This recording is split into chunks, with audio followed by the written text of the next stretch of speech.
তো আমরা বাড়ি পৌঁছে গেলাম। জামাই ষষ্ঠীর দিন সকালে পৌঁছে গেছিলাম বাপের বাড়ি। গিয়েই দেখো দুই জামাই ভুরি ভোজে বসে গেছে। এটা আমাদের বাড়ির নিয়ম। এখানে রয়েছে চিড়ে, মুড়ি, দই, খই, মিষ্টি সমস্ত, আর আম তো আছেই।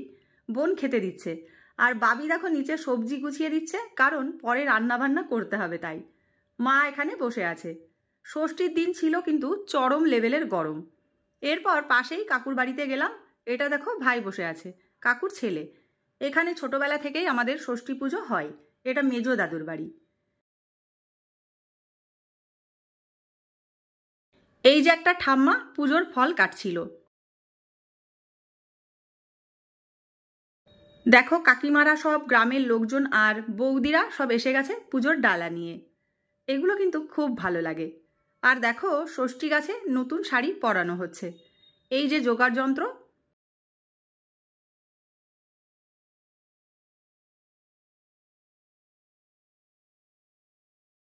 এই দেখো সব কচিকাচারা বসে গেছে, সব প্রসাদ নেবে তাই সুন্দর সেজেগুজে চলে এসেছে। এগুলো কিন্তু খুব ভালো লাগে, যেটা আমরা ছোটবেলায় করতাম। এখানে নৈবেদ্য সাজানো হচ্ছে। ওই যে আরেক জামাই হাজির। এটা দেখো এই বাড়ির জামাই মেয়ে। এখন আমার মাও চলে এসেছে। আর এই যে সবাই পুজোয় বসে গেছে, পুজো শুরু হয়ে গেছে। এখন এলো আমাদের ছোট জামাই। এই যে আমাদের পাগলি। পুজো শেষে সবাইকে সাথে জামাইকে পাখার হাওয়া করতে হয়, সাথে অশ্বত্থ, আম, জাম, বট এই সমস্ত গাছ, যাতে সারা বছর জামাইয়ের মাথা ঠান্ডা থাকে। এখন একটু গ্রাম্য রীতি, মা ষষ্ঠীর গল্প শুনলাম বসে। সেই জন্য বাচ্চা করলে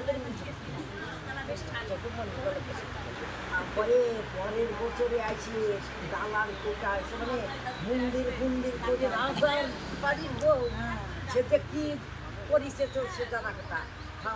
পুজো সম্পন্ন হয়েছে। মা এই যে প্রসাদ দিচ্ছে। আতপ চাল মাখা হচ্ছে, এটা আমার খুব প্রিয়। আঁচলে খইমুড়ি দেওয়ার রীতি রয়েছে কিন্তু। দেখো এই যে বোন, আর এই যে আমরা গরমে ভূত। সবাই মিলে সত্যিই খুব মজা হয়।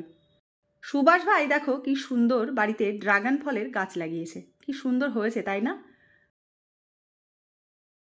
পুজো আজকের মতো সম্পন্ন হলো। সকলের মা ষষ্ঠীর কৃপা হোক।